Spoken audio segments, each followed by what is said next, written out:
I am not 100% certain that I have correctly identified today's author. He may have been a journalist opposing women's suffrage in the US, and also may be the Richard Barry who took part in the siege of Port Arthur during the Russo-Japanese War, writing about his experience in his 1905 Port Arthur, a monster of heroism. If he is the same man, he mostly wrote on politics, such as a detailed account of the assassination of William McKinley. He would have died in 1958. However, he seems to have released 3 or 4 novels, and in 1920 he published Fruit of the Desert. Ranor Gaul is a millionaire's son, dying in a sanatorium which does not seem to be able to fix his unspecified health issues. So he gets himself kitted out and goes to sun himself in the middle of the desert to recuperate that way. After some time he starts getting stronger, but a random desperado named Slim Darrow suddenly shows up, steals all his food and leaves him to die. Then an old bearded Native American shows up and puts Ranor in the back of his wagon.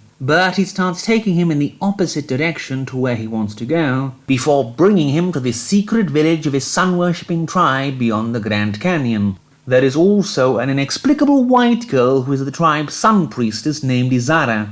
So you can guess where that goes. We learn the Sunites, as Ranor calls them, have a whole load of restrictions and rules they refuse to tell him but will brutally punish him for breaking. He also sees them drowning a bunch of infants by throwing them into the river as a test to weed out the weak and inferior. He is horrified, but then he finds out one woman hid her sickly child, who grew up to be the fiendish Bopu, who Izara says also looks at her like at a mortal woman and not as the sun priestess. And Ranor essentially says maybe drowning children is justified if it avoids someone like Bopu getting to be alive. Yes, really. One day he finds Bopu about to violate a young girl, but when he goes to report him, Bopu accuses him of the crime of crimes, which is just polishing any of the precious stones they have in their mines, and used to decorate the council of old men despotically ruling the village, or the patriarchs as Ranor calls them. Because he polished a gem, he is set to starve in a cage exposed to blistering heat for a week,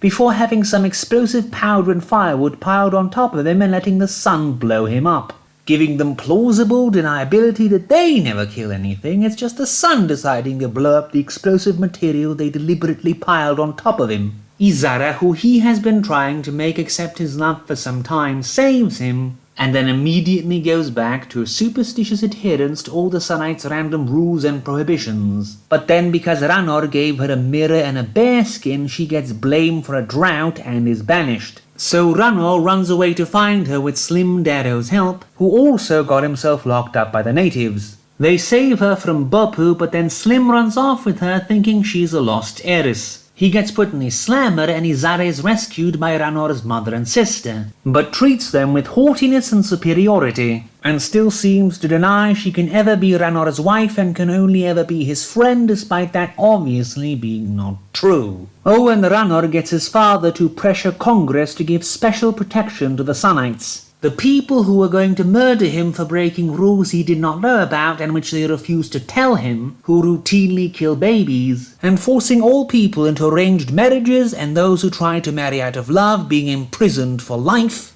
but whom he calls wonderful and an example for the entire world because they don't eat meat.